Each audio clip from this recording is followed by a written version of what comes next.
Today I'm going to narrate a short story on the topic the Yeti and the Robbers. In ancient times, many pilgrims from Bhutan used to travel to Lhasa in Tibet.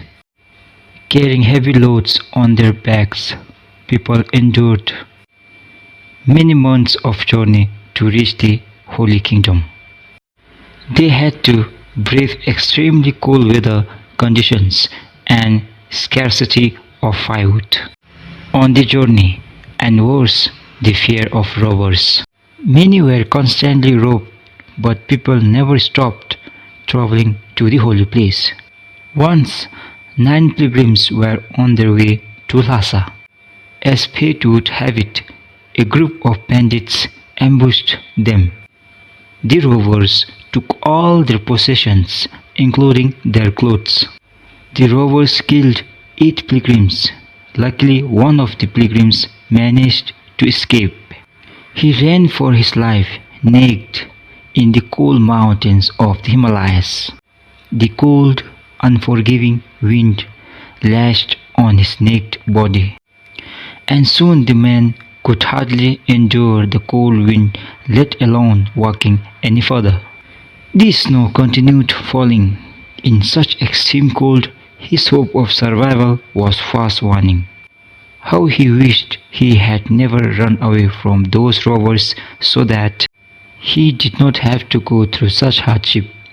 He could have died immediately. He clearly knew that he was going to die, but enduring to stay alive at least.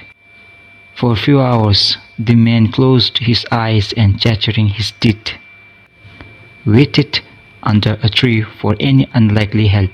As he preserved for a few minutes, he heard a weird noise nearby.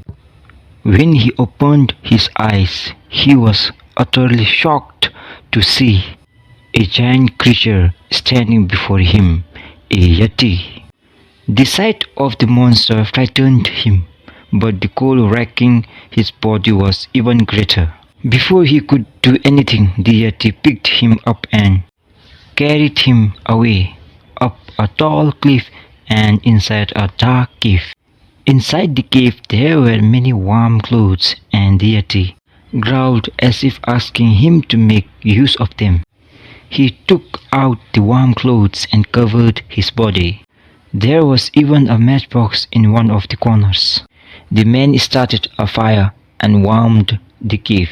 He came to know later that the Yeti was female, and they gestured and used sign language to communicate.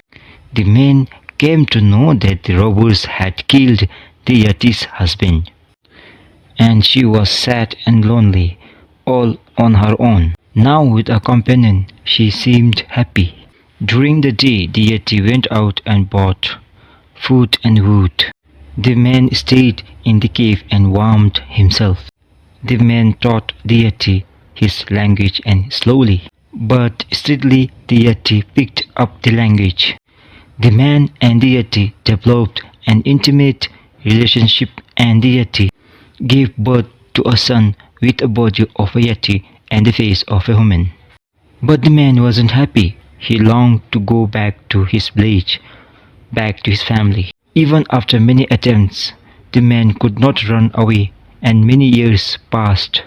One thoughtful day, the man asked the Yeti to bring a load of yak hair. He spun the hair into a strong rope and explained to the Yeti that the rope can be used to climb the cave easily.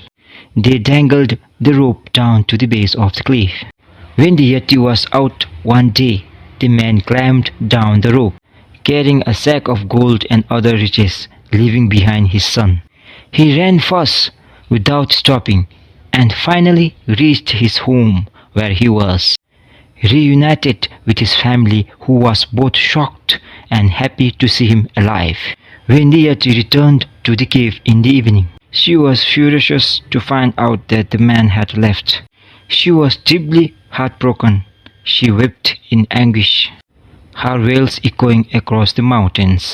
Travelers recount that they could hear her wails many years later.